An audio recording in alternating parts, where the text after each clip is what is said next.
আসসালামু আলাইকুম প্রিয় শিক্ষার্থী বন্ধুরা, তোমরা অনেকেই সিভি সম্পর্কে জানতে চেয়েছো। তো আজ আমি হাজির হয়েছি একটি সিভি নিয়ে, কিভাবে সুন্দরভাবে একটি সিভি সঠিক নিয়মে লেখা যায়। তো প্রথমে আমরা ডেটটা দেব, তারপরে দ্য হেডমাস্টার, দ্য অথরিটি বা ম্যানেজিং কমিটি, যে প্রতিষ্ঠানে চাকরির জন্য অ্যাপ্লাই করবে সেটা আমরা দিব, বা প্রশ্নে যেটা উল্লেখ থাকবে। তো এর নিচে আমরা যে স্কুল, কলেজ অথবা কোম্পানি, ব্যাংক হলে সেটা আমরা দেব, তারপরে তার ঠিকানা দিয়ে দেব।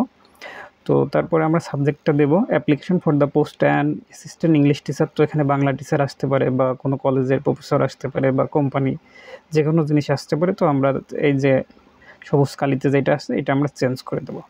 এরপরে sir, in response to your advertisement published in the daily star. তো পত্রিকার নামটা যদি উল্লেখ থাকে তাহলে আমরা সেই পত্রিকার নামটা এখানে বসিয়ে দেবো। যেগুলো লাল কালিতে আমি দিয়েছি এগুলো সবই চেঞ্জ হবে। Dated on 5/3/2022 that an assistant English teacher college/ইনস্টিটিউট, যে কোনো কলেজের হতে পারে বা অন্য কোনো প্রতিষ্ঠানের হতে পারে, যদি হয় সেটা আমরা চেঞ্জ করে দেবো। Is going to be post in your famous school college institute. এই তিনটা জিনিসের যে কোনো একটা, অথবা যেটা আসবে পরীক্ষায় আমরা সেই অনুযায়ী এখানে লিখে দেবো।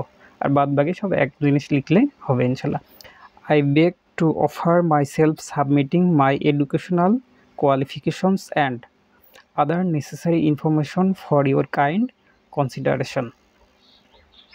I hope that you will give me an opportunity to prove my competence for the post. Your obediently MD Suman Hossain. তো এটা একটা পার্ট। এর নিচে আর একটা পার্ট থাকবে কারিকুলাম ভেট। এখানে আমরা নিজের নাম, father's name, mother's name, present address, permanent address, date of birth, nationality, religion, তারপরে ম্যারিটারিয়াল স্ট্যাটাস, কন্ট্যাক্ট নাম্বার, এগুলো আমরা দেব।